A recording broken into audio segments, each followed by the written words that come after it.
guys, what's up? It's me, Dr. Jennifer Otter Bickerdike, here with a new edition of ITMI, Inside the Music Industry. Today we have Joanne Shaw Taylor, an awesome blues soul guitarist, talking about what it's like being a woman in the industry, her early heroes, and what she has going on now. It's a really great episode, but unfortunately we had some issues with the microphone, so there's some parts where Joanne's a little quiet. Please forgive us. We'll try not to let it happen again. So take a listen. Hope you enjoy it.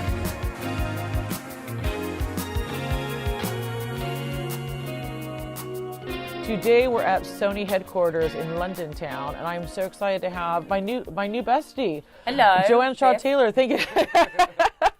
So let's just talk, for those that don't know, what do you do? Why am I here?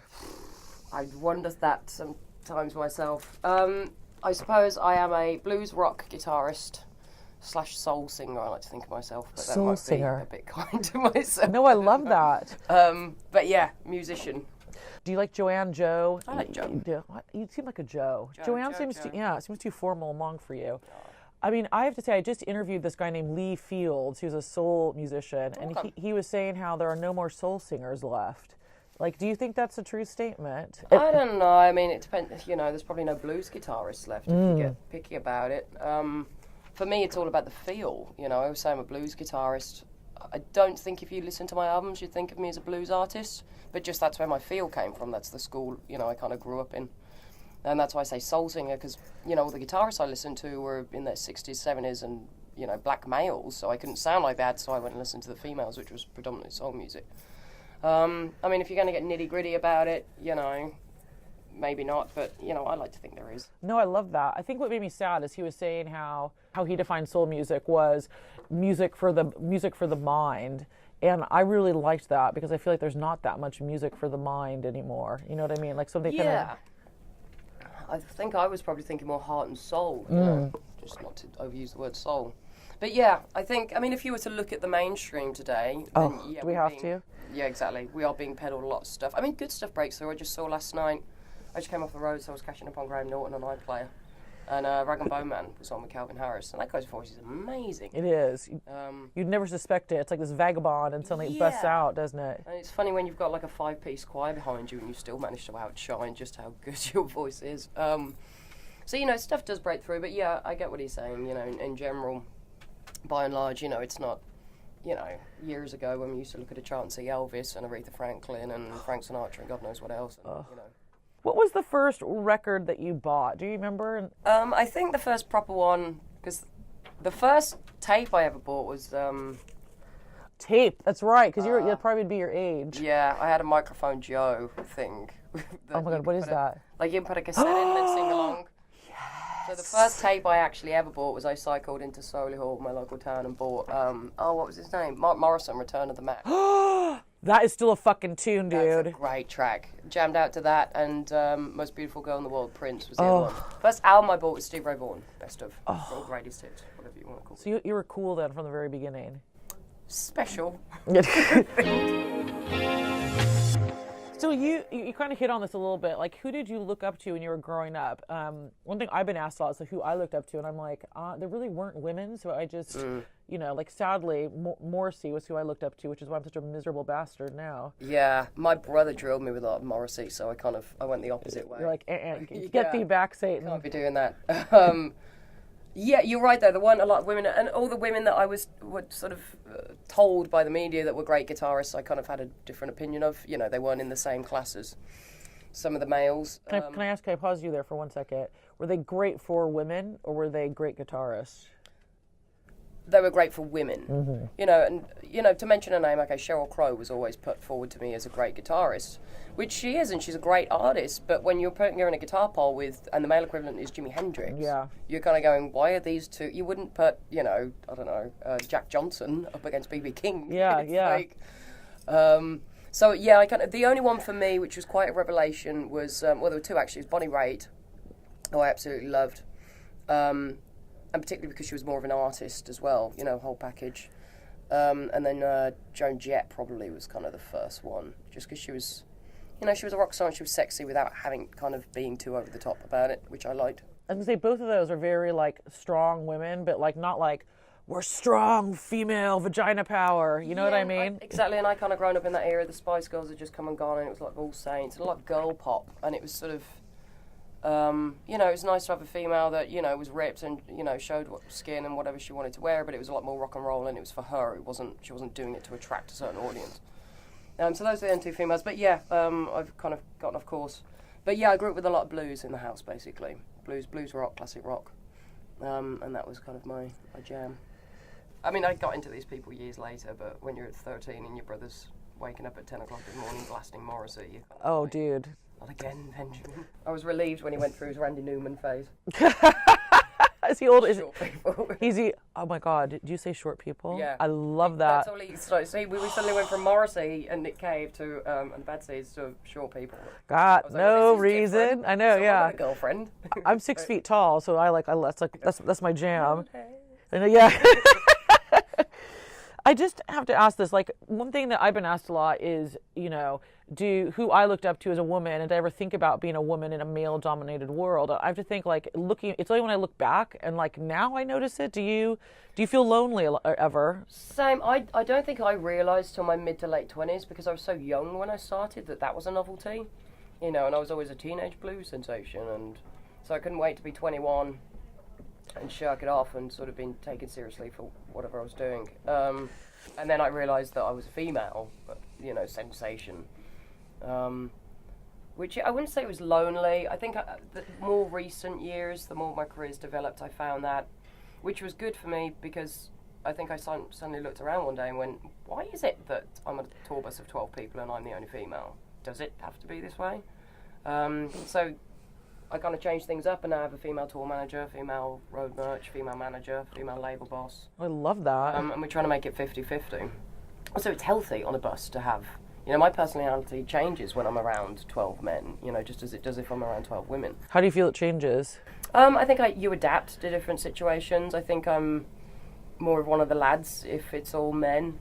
I'm probably not so honest about things, you know, if I'm tired on the road and or heaven forbid I'm on that time of the month on the road, or, you know, I think you sort of adapt your personality so that you don't mention things like that so much. And whereas it's nice to be honest and talk to, you know, a like-minded female and go, this is, you know, I'm tired, I want to go home. This is a lot like hard work now, and I need a week off. And I feel like you can do that and you're not the chick that's moaning, or, you know.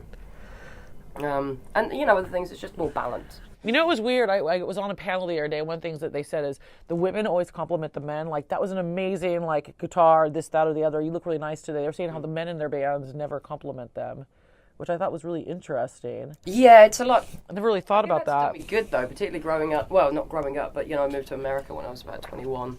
And I moved to Detroit, which I'm desperate. Kind of messing around there. Yeah, I was desperate to ask you about that. Like, Detroit and Tennessee. Texas. Oh, why did I think Tennessee? I recorded a lot in Tennessee. That must be what it is. Yeah, I did a few yeah. albums in Tennessee. So why did you move to Detroit? I moved to Detroit because I'd always wanted to tour America. That's predominantly where I wanted my career to be based. I think just because all my influences were American, so it made sense. I had a band open up for me in the UK when I was about 19, and they're all from Detroit. My then label couldn't make it happen, so I put in for the visa myself and just booked the tour myself and routed it out of Detroit, knowing that they would be my band and would help me with the van and, you know, all the logistics I needed help with. And I just loved it and stayed. So. I mean, I've only been in and out of Detroit. There's so many, it seems to me like there's so much amazing, obviously, there's so much great history there, but then there's also kind of that, is it still quite like Flint, Michigan vibe, like no. Downtrodden? I mean, it is in parts, but it's interesting in like the decade plus I've been there.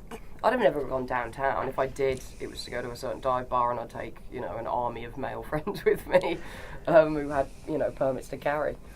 And now there's a Whole Foods down there. I love you just dropped that. There's permits to carry. These artists moved in because you'll buy a huge warehouse for $3,000 or whatever. And I mean, I was downtown the other week to see a concert, and you know, there's just nice restaurants popping up everywhere. So it's definitely kind of coming back, and also it's kind of the people have brought it back. You know, that's really cool to see people going, okay, what can we do with all this land? Urban farming. You know. Oh, I love that. Yeah. So it's kind of, it is a little, it's hipster in parts. You know. Do you think Detroit's more home than here? Or is it equal? Or do you feel like you belong in one? Because I feel like I don't belong here nor in America anymore. I'm this weird person. Yeah, I do get sensitive to that, and I think because I come back so much, I've never been in Detroit for a full year, you know, because I tour so much. I mean, I have a little family here. My brother's here with his wife and kids, and then my dad, and got one grandparent left. But yeah, so as long as I've got family here a bit, but I think Detroit feels more like home. Does it? Yeah. Is your partner American? Mm-hmm. Really? American. And about as American as it gets. Oh my God. Does he have a gun? He has several. I actually went to the shooting range with him, which I hated. I think our relationship took a bit of a bashing on that day. Really? I just went and sat in the corner and shut my eyes. Oh, It's too loud. But dude. they don't tell you about the bullets fly back. Oh my God, it's And dangerous. I'm really weird about eyes. Oh, I bet, So yeah. it's just, my goggles didn't really fit. Oh. And there was a lot of questionable looking people. in Oh there. yes, that's the weirdest thing. It's like all Yeah. these weirdos have guns. Yeah, and big guns. Yeah. It's like, why are you in here for 3 hours? What are you practicing? Yeah, no, it is. I mean, the only reason I'd have a gun is the zombie apocalypse, which I half hope happens soonish. But that's perhaps another conversation. What was your biggest career break, do you think? I don't think there's been one, actually. I mean, because it's been such a, I always joke, it's been, you know, an 18-year overnight success. There's been lots of little, which is nice, you know, to prove that you can have a career in this industry without having to have that big break. There's been lots of little steps, you know, meeting Dave Stewart, you know, the Diamond Jubilee, the Jules Holland, you know, meeting the new management, signing Sony. So yeah, it's been so slow, unfortunately uphill, not always, you know, it's dipped and dived. But yeah, I don't think there's ever been really one big break, to be honest. What makes you keep on going? I don't know. I question that sometimes. I just don't have anything else. You know, I've been a musician since I was 8. And I've just always known it's what I wanted to do. And I've always loved that side of it. I've always loved the music. I've been very fortunate there that I have made the albums I've wanted to make with no interference from anybody. You know, the industry is hard. You know, the touring is hard. There's a lot of aspects to this job that I didn't think I would be getting involved in. What are some of those? I think just the business side of things, you know, whether that was in the early days, having to tour manage, having to drive, having to do, you know, be booking agent, you know, find the visa attorneys, all that kind of stuff. The interviews, you know, to be honest. Things like that, you know, I never thought, you know, the photo shoots, you know, given that, you know, the reason I play guitar was that I liked hiding in my bedroom being a tomboy. It was, you know, I have no desire to wear a lot of makeup and be in front of a camera. Such things like that, and the way the industry, it's social media is a big one for me. I hate social media. I like Instagram. Do you? And that's changed things for me. I've struggled with the Facebook. The Facebook. The Facebook. I was all right with the MySpace back in the day. Oh my God! You probably, you know, you're probably just young enough. Do you remember Friendster? Yes, I think my brother had a Friendster. Dude, it was on dial-up. This is when Yeah. This is when I first got on. I remember I was sharing an office with my best I friend. miss people Yeah. MSN messaging. Oh, me. dude, yes. Could you throw me a CD? Is that okay? I just want people to see. Oh, are you Right, okay? I'm fine. So we have this Reckless Heart. Is it? Are we out now? Are we coming out? What's the deal with this? March 15th. March What, Friday 15th. today? Friday. Yeah, so this coming up Friday, March 15th, 2019. This is coming out. And you're on tour right now for this. Yes, we just got back from Hamburg on Saturday, and we kick off in Liverpool, the UK run, on Friday the 15th. What's the difference between shows in America and here in Europe, would you say? They're a lot rowdier, I think, in America. Are they? Which I like. Yeah, which I like about America generally, actually. That's kind of changed me growing up there as, you know, being there as an adult, my adult life.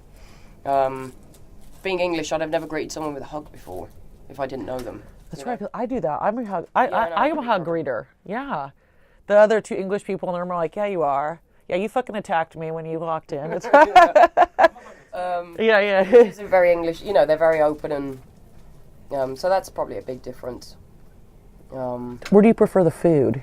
I've gotten so fat living in this country when the food is so much. They have such better junk food in America, I think. I'm not a big junk person fan, but I do like bar culture in America. Really? Yeah, like I got a good dive bar near me called Ye Old Tavern. Oh my God! No windows, which is number one. No windows. No windows, so it doesn't matter what Time time stops. You're in there. Yeah, exactly. Particularly being a tour musician, when I'm off, I'm off. Yeah, you know? yeah. I don't have a day job. What Just one quick question, going back to what you're saying about the photo shoots and that part of it. Do you ever feel like a weird kind of like you want to be true to yourself, but at the same time that you also need to have a specific kind of image? Does that make sense? Yeah, and I think the way I've kind of justified it for myself is that, you know, I have kind of invented a bit of a character in Joanne Shaw Taylor. You know, I'm just Joe Taylor, but, you know, and you can still be true as an artist, a musician, and legitimate a personality, an onstage personality. You know, Steve Ray Vaughan, for instance, it was my biggest idol growing up. He was a big burly Texan, kind of awesome, outrageous shit on stage.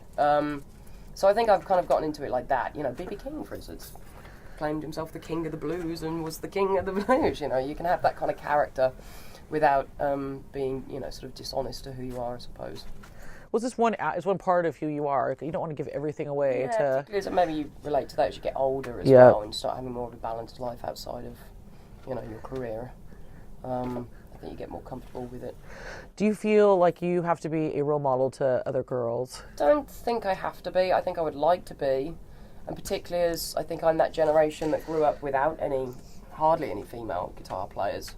And I think that's starting to change with the generation after me. Now there are. You know, I feel like I'm sort of in the first wave of the Orianths and the Sam Fishers. And so yeah, I would like to be. And you know, it's very important to me that sort of set a precedent that, you know, you don't have to wear short skirts on stage if you don't want to, just... but also that you should... how do I phrase this? I think whatever you do as a woman, you have to do twice as well to be thought half as good as a man, is the quote. I think that's true. Don't, you know, take it as, oh, I'm female, it's a novelty, I don't have to work as hard. You know, just...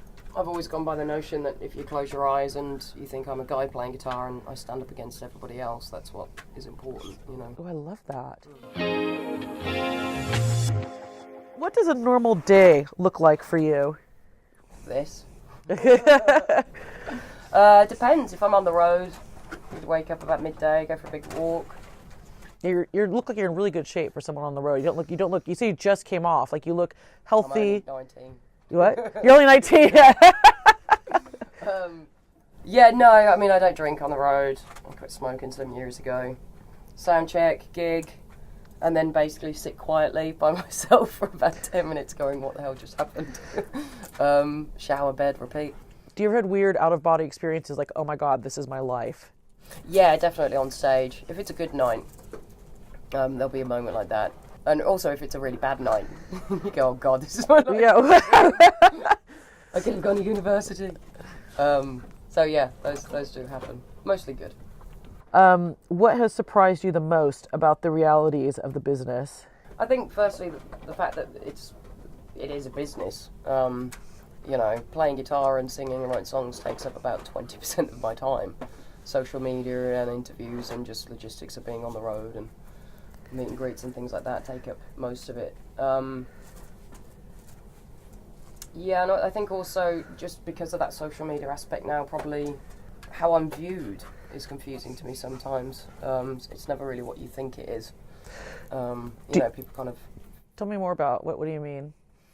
Because they have so much access to you and so much information, sort of I realise people have preconceived notions of what I'm like as a person before even meeting me. And it's nothing to do with the music, you know, because of social media, and they see what I eat and where I am on a Thursday and blah blah blah. So that's a bit odd. You know, if I think back to growing up with the days where I had a picture of Jimi Hendrix on my wall, I don't know what his favourite food was, or, you know, who he was dating, or where he was shopping, or, you know, that there was a bit more of an air of mystery. So I guess that kind of went away, which kind of have embraced, as I say, Instagram has helped with that, because that's quite a cool... Generally, everyone's very friendly on Instagram, I find. And do you know what? I barely engage with my husband, let alone like random strangers I don't know about something. I'm like, I don't want to be engaging, and you know. Yeah, me. Yeah, I guess I don't think that much of myself that I feel the world needs to hear what my thoughts are on, in a good way. Like I don't have that amount of ego that I mean, it's a useful tool, you know, but yeah, that's a bit odd. Okay, so just this one. 3 things you wish you could have told your younger self. Can I swear? Yes, yes. Give a fuck. Work harder. And just have more fun. That's important. Yeah, Don't listen to people. Have more fun. Well, last question, future plans. What's the next 18 months? Hopefully tour the living daylights out of this album. We're particularly doing a bit more in the States, I think, this year, because we've kind of laid off that the past 18 months, 2 years. That's about it, really. Be on the road, write some more songs. Hopefully there'll be another album at some point. Have fun. What are 3 things that you have to have at all times when you're on tour, outside of music equipment, like personal items? Babybels. Tour manager laughing. Yeah. A Kindle. All the toiletries, just because you never know when you're going to find a bathtub, which I did the other night, which was fabulous. And I actually put a picture up of all the toiletries. Did you? Kindle, all the toiletries, and I don't know. I'm trying to think of something fun, but I'm not very fun. Please. No, I don't want to actually be honest. Oh, Yeah, I do have a hot water bottle. So rock and roll. Yeah, it is looking a bit desperate. Really. No, I love it. Okay, so where can people find you if they want to find you on Instagram?